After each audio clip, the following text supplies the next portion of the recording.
It sure is new clickbait day, my dudes. Let me actually let me show off what we're listening to first. Let's see, where's that at? Show right monitor. There you go. The Streets of Rogue soundtrack, apparently by Craig Barnes. Full plus timestamps original game soundtrack. It's a great soundtrack, by the way. You know, and it's mixing it up a little bit from our usual Space Church music and cyberpunk and whatever else we've been listening to. I'm rocking it principally because I can't wait for Streets of Rogue 2 to come out. It's really funny when I mention this game, people always seem to think I actually mean Streets of Rage, and it's like, no. I literally mean Streets of Rogue. If you're on my YouTube channel right now, you've probably seen approximately 7 million Streets of Rogue videos going up, and that's because we went through and we basically, to my satisfaction, completed the game. No small feat, no chicken feed. No chicken feet either, although maybe the alien has chicken feet, I don't know. I'm not looking too close at the dude's, feet. Streets of Rage was also sick, and more importantly, Streets of Rage has a sick soundtrack. I think it gets you in copyright trouble with YouTube, though. Like, I think they dinged that one. Hey, while we're over here on this, let me go ahead and show this. I dropped this in my Discord server earlier. Sounds like a different kind of banger, you're correct. And I just cannot get over the bandit out here slapping googly eyes on everything.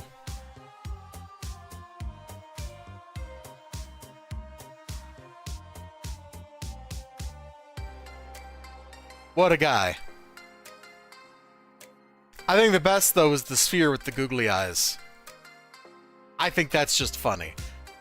Now, the city officials in Bend, Oregon, where the last Blockbuster is, they clearly don't agree with me because they are taking the googly eyes back off. But hey, there you go. There is your news update for the week. Let's get the stream starting soon off of there.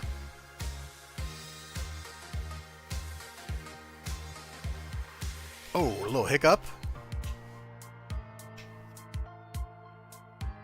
Man, who knew Mountain Dew? One sip and you get a hiccup. Oh, actually, true story. True story. Little baby got a little sip of Mountain Dew. Those people in the Philippines, I know. And the baby, like, whole body shook. You know, like, ah! And then the little grabby baby hands went for the can of Mountain Dew. Like, he had just tasted paradise. It changed that little one-year-old's life. Who knew the power of Mountain Dew? I've been trying to use my tactical pen more, by the way. Like, this is a cool little pen. And you can kind of make out the brand name. It's a fun little pen. It's just kind of heavy, which makes it not so great to write with. The side with the flashlight just comes off completely. But that still leaves the side with the glass breaker. And I've been trying to write with that. It doesn't write great, but it writes okay. There's probably cartridges that are better than the ones that came with the pen that I could be using. Anyway, that's neither here nor there. The pen was just laying on my desk instead of my usual, oh gosh. Who makes these G2s? They're pilots. Like, this is normally what I rock, is a Pilot G2. Either a 0.5 or 0.7 millimeter tip. But yeah, I got the tactical pen as a gift 2 Christmases ago, maybe 3, I don't remember now.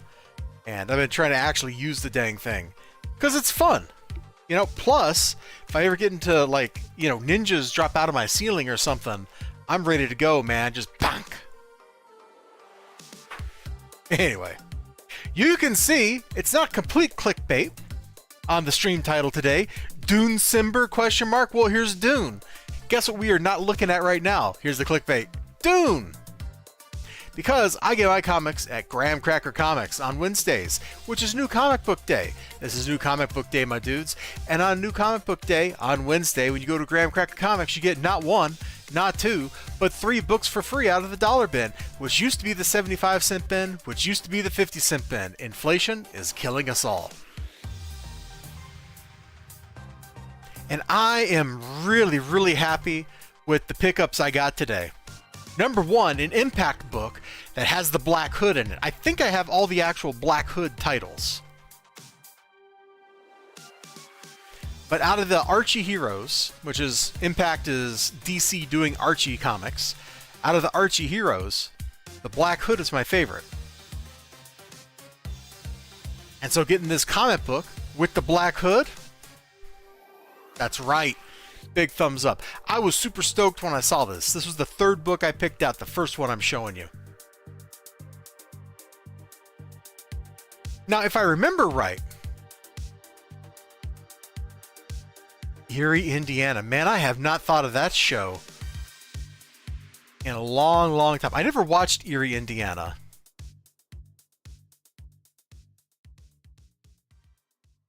But anyway, sorry. Oh yeah, if I remember right, in the Impact universe, the Black Hood that's in all of the books that's not the Black Hood is actually the previous Black Hood. Whereas in the Black Hood book itself, it's his successor, if I remember how all this works. I probably read that somewhere. Hey, it's Edwin Boyette. Hold on, we should take a picture.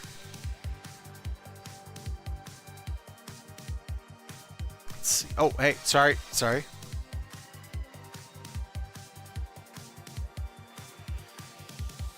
That'll do.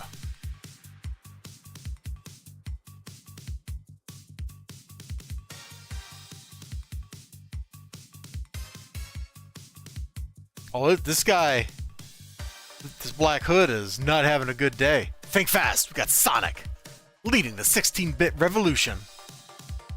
Oh, Addams Family, what a banger movie. So what does the comet show up? Yeah, here he is. So guy with actual powers versus guy whose power is gun. Who do you think is winning this fight? Kind of like when you're dealing with the Punisher, man. The Punisher is going to somehow come out on top. Sonic! Yes! Oh my gosh. We're going to derail this thing. Do you remember, like, 3 weeks ago, maybe a month ago, when the whole internet was number 1 surprised Chris Chan was not in prison, and number 2 had a girlfriend, and number 3 was talking about getting her pregnant? Like, do you remember that? Does anybody out there remember that, or was that like a fever dream? Like, number 1, how is Chris Chan not in prison, right? Like, number 2, how does Chris Chan get a girlfriend? You know, like, it's completely baffling to me. I don't get it. Anyway, gun does turn out to be a serious power. See, a little kaboom rocket launch, and the Black Hood is free. So it kind of makes me wonder, you know, what exactly was going on in the intervening pages. Probably a pretty good fight. Let me just flip through and see. Yeah. That's an alright little fight sequence. So yeah, definitely a nice pickup for me. I'm going to appreciate reading that when I get to it. We're going to give Ninja Weasel a little bit of a chance to respond before we move on with our lives. Just in case he's got something witty and snarky to say about the whole, you know, Sonic tangent I went off on. Bum, bum, bum, bum, bum. Look at this. The Great Eastern Comic Book Conventions. The biggest convention of the year. That's gotta be San Diego Comic-Con now, right? I gotta be honest with you, I kinda like going to little dinky cons, man. Popping into like Quad City Comic Con or whatever is kind of fun. It's bite-sized. It's not like a multi-day investment like going to Bell County Comic Con, or definitely a bigger one. Ninja says, I definitely have a reflexive reaction to block all things Chris Chan from your perception. Man, I wish I had that. I'm jelly. The second book I got for free, another Impact book with the Black Hood in it. Look at that. Doesn't he have the coolest looking logo? I think he's got the coolest looking logo.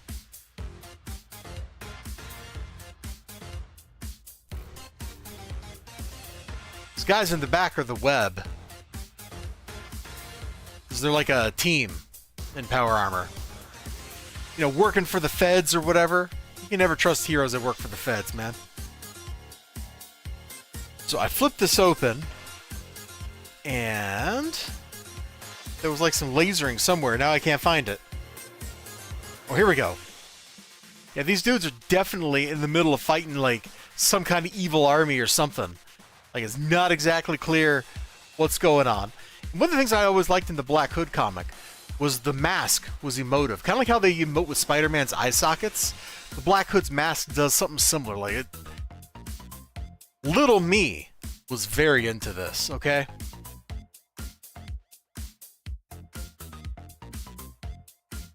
Sadly, none of the other Black Hood books I've read have been nearly as interesting as the 20 issues or whatever of Impact books that he was in.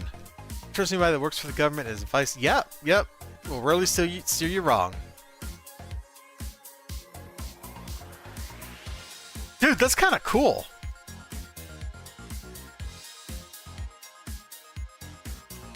You know it's a good fight when you got dudes getting knocked through walls and stuff. The big robot over here looks kind of dumb, but you know what? We'll let the big dumb robot be big and dumb. That's okay. We can excuse you, buddy, because we got this over here on that side.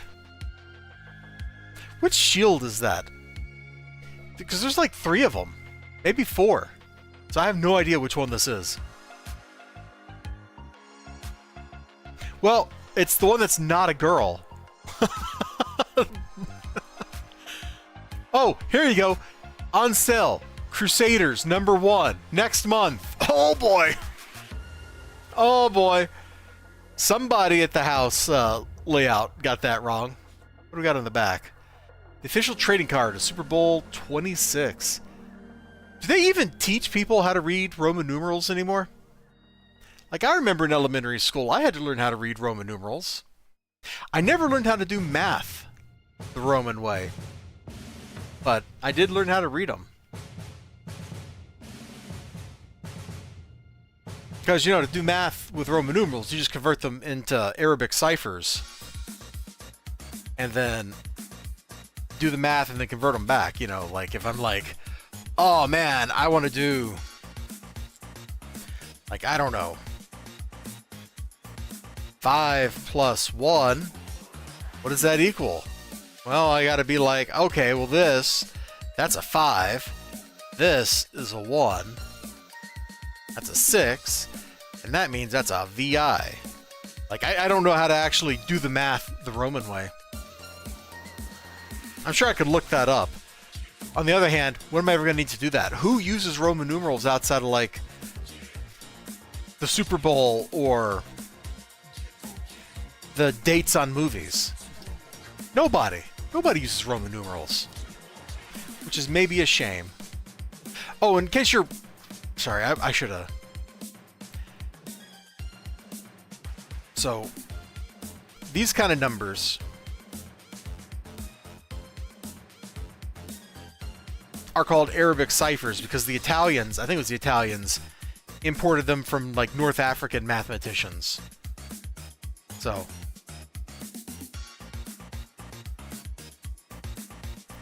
But that was like 500 years ago. So now we just call them numbers. Not to be confused with, like, the letters I'm using here or anything, which, you know, can represent numbers, but that's higher mathematics than just looking at numerals. Oh, and also, Zero is funny because the concept of zero is actually a relatively late and advanced mathematical invention. Like nobody had a concept really of how to represent nothing with something. I think the concept of zero got imported from like Indian mathematics. Again, kind of like in the 1600s. I got a book on it somewhere that I read. It talked all about that. This was very interesting. The history of zero. Or, if we want to go all Seinfeld, it's a little book about nothing. Hey, yo! Oh man, look at that Three Musketeers commercial. Biggest Tyrannosaurus Rex find ever. Any sign of a food source, we'll dynamite that other mountain and sea. I've set the charge. That other mountain was a giant Three Musketeers bar. Look at that. This proves my theory. He wasn't just big, he was big on chocolate. Yeah, how about the nougat, man? I think the nougat is really the star of the Three Musketeers bar, not the thin chocolate coating. I don't know. Maybe I'm a little crazy on that one. The third book I picked up is one of those fun things that I see and I grab whenever I see one. Manga in single issue format from Dark Horse. Like, they published a lot of this stuff back in the 90s. This one's called like Chrono War or something, I think. Oh, actually it just says Chrono War right there, doesn't it? Well, here's Chrono War. And there's still some neat stuff in here. Like, these dudes' armor or whatever is a pretty cool looking design. And I dug it. I'm not really sure what's going on in the book, but there's a lot of interesting looking stuff happening here. And I kind of like the character design because they're not the typical look. Like, look how like wide apart her eyes are right there. That's just strange. Excuse me.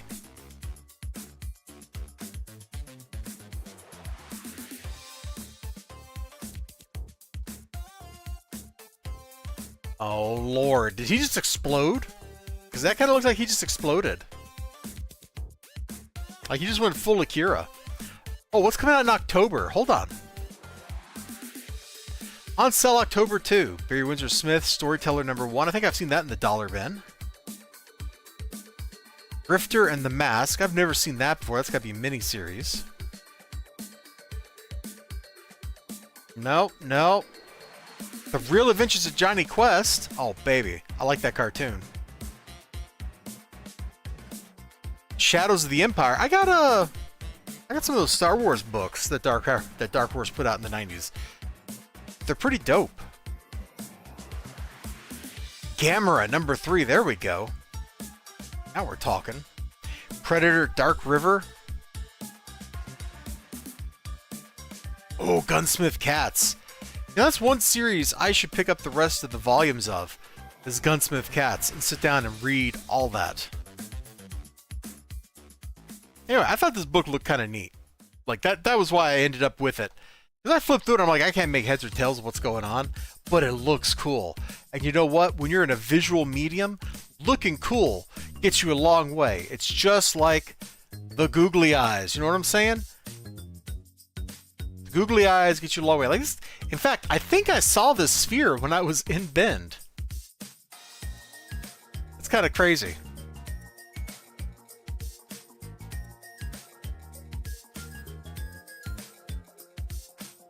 Oops. There we go. So Chrono War looks kind of neat. Apparently it's only got like 9 issues or something, so this must have been like... If I bought it, it'd probably be like a single Tenkobon volume or something. But I thought that was kind of neat. And the logo over here definitely caught my eye when I was flipping through books. I'm like, that's some cool looking lettering. Alright, I don't really want to look too close at this book. The one I actually paid for. But I reckon we will, because I have no idea what's going on at Dune House Carino. Because I haven't read a single issue of this yet. I'm still stuck in the last miniseries because I can't find the next issue. That's my problem. I have no idea where I placed it. I think it's like House Harkonnen issue 8, and I got no idea where that book is. I mean, I know it's somewhere in my house, okay? I know it's somewhere in here. It's either in this office or it's in the books that are over there. That I got like 3 boxes in my bedroom. Stuff like hidden in a corner. It's somewhere, and I can't find it. Freaking magic book. So anyway, let's take a look at this. I don't know why we have like a space baby on the cover. That seems kind of weird.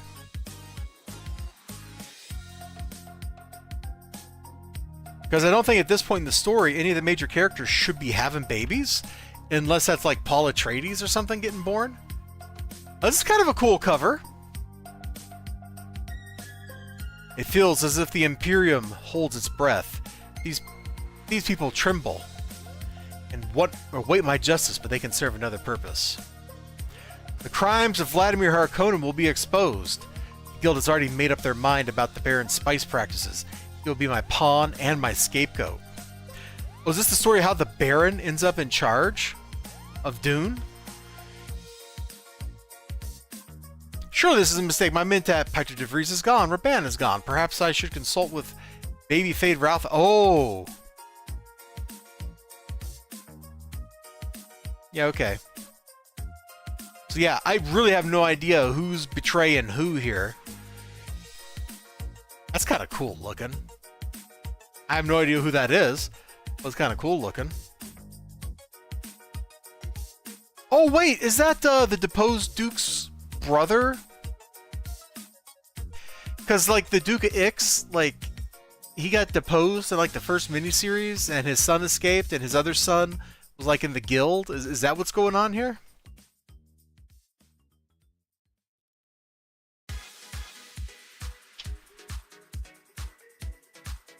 Yeah, it looks like they're wrecking Ix's spice manufacturing operation. They're cloning tanks and stuff.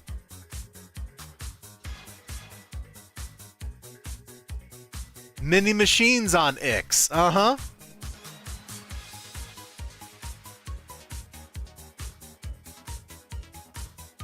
Oh, there's Paul getting born. So Paul and Fade Ralph are actually the same age. I didn't remember that from the books.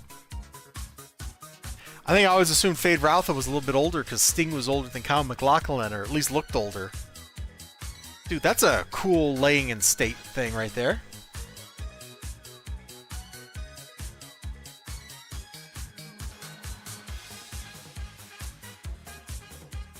Yeah.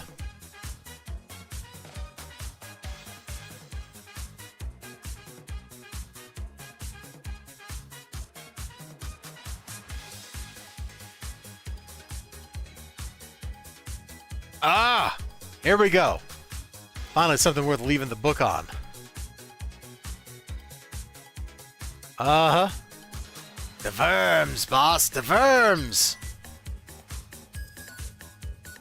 Is this the first time we've seen sandworms in this series? I don't remember seeing sandworms in the first set of books. I don't remember seeing them in the House Harkonnen stuff I read. So this might be the first time I've seen the sandworms in these Dune comics. Kind of cool. I'm a space baby!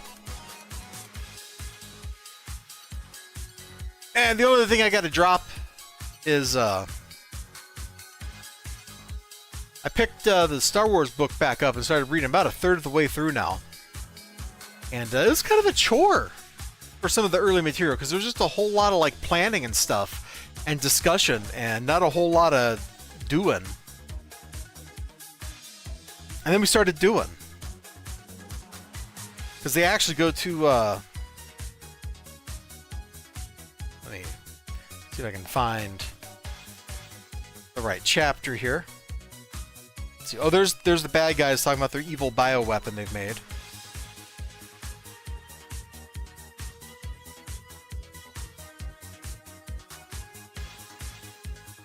Well, apparently I'm not going to find the chapter where they're on Kessel.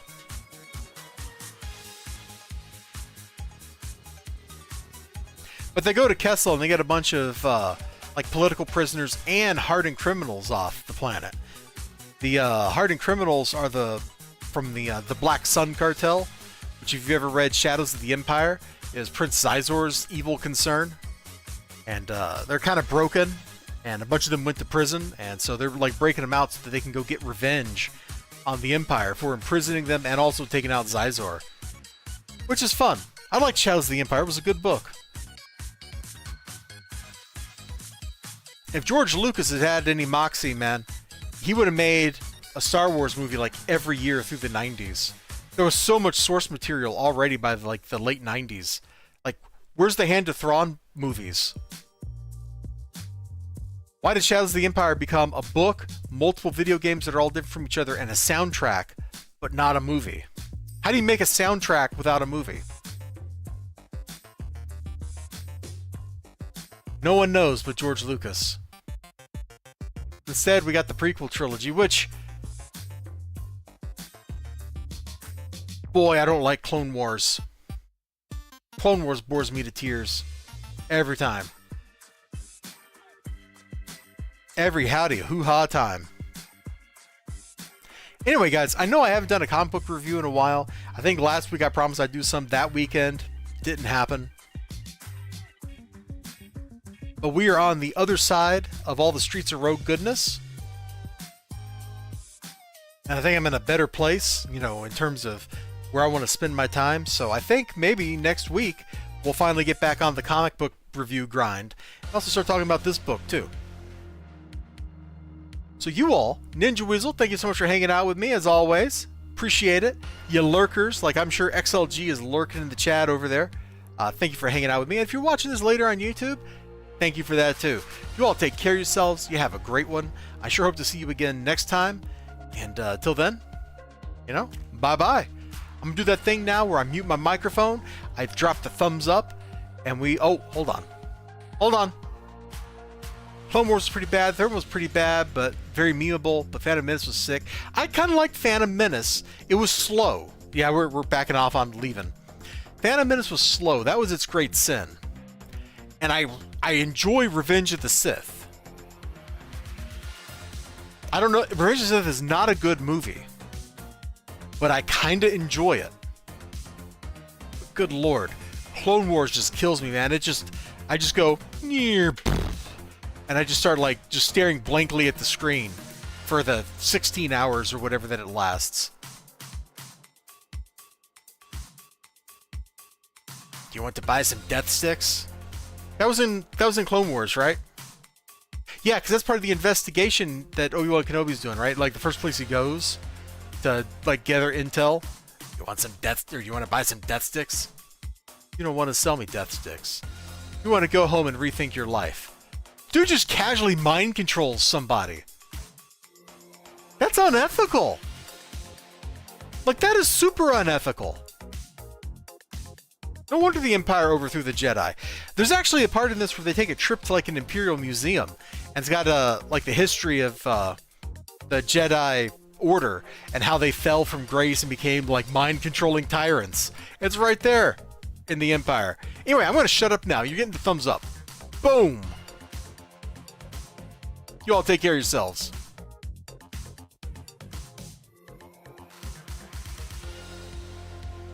Hysterical, he says. Just casual mind control. That's what villains do. It really is. That's what villains do. They just casually mind control people. And what's Obi-Wan Kenobi doing? Casually mind controlling people. Villain. Villan. Villain. Not to be confused with villain. That has like an E on the end of it. It's French. It means villain. I'll see you later.